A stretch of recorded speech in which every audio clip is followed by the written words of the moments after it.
Hari ini saya datang melihat proses pemindahan gajah yang dilakukan oleh Perkhidmatan Gerik dibantu oleh perkhidmatan daripada Terengganu dan juga Kuala Gandah Pahang, yang mana ia melibatkan proses pemindahan sejumlah 12 ekor gajah yang masuk ke kampung Bongor.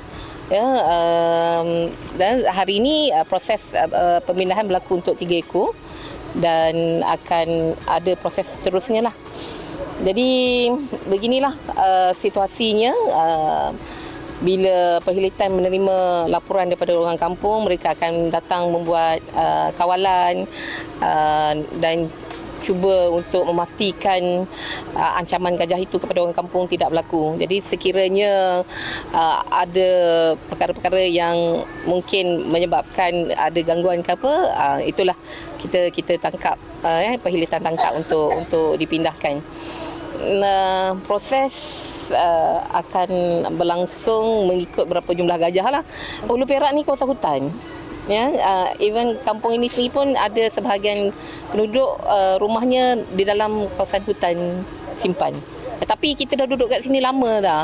Jadi hubungan antara manusia dan gajah tu dah berlaku lama. Dan bila sekarang ni pun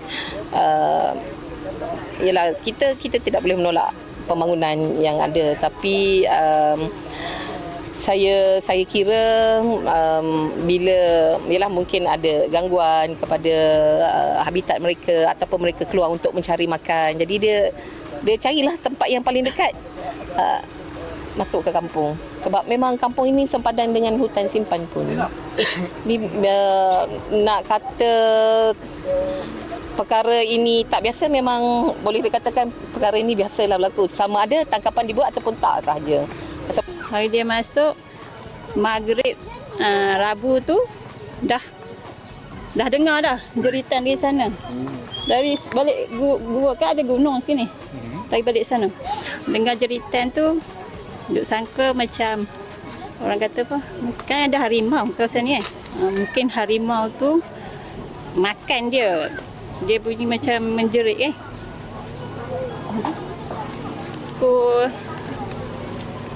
Lepas tu memang menjerit, memang berpanjangan. Sampai 12.30 malam suami saya terkejut, bunyi pokok pisang ni terbalik. Masa tu anak menakan ni tak ada di rumah lagi, dia baru balik. Pagi waktu pukul 7 nampak kawasan rumah saya sebelah sana, dia nampak dari belakang rumah. Nampak di belakang rumah tu. Lepas tu macam saya nak ambil gambar lah, excited kan, dengan ketanya nak ambil gambar ni, nak buat video, nak hantar ke anak-anak menakan. Itu waktu ambil video tu, tengok dia bergerak mari satu kumpulan tu, menjerit. Akak menjerit dengan suara tak tahulah, tapi tak ada suara. Sampai anak perempuan saya bangun menjerit juga. Dia baru nak tidur.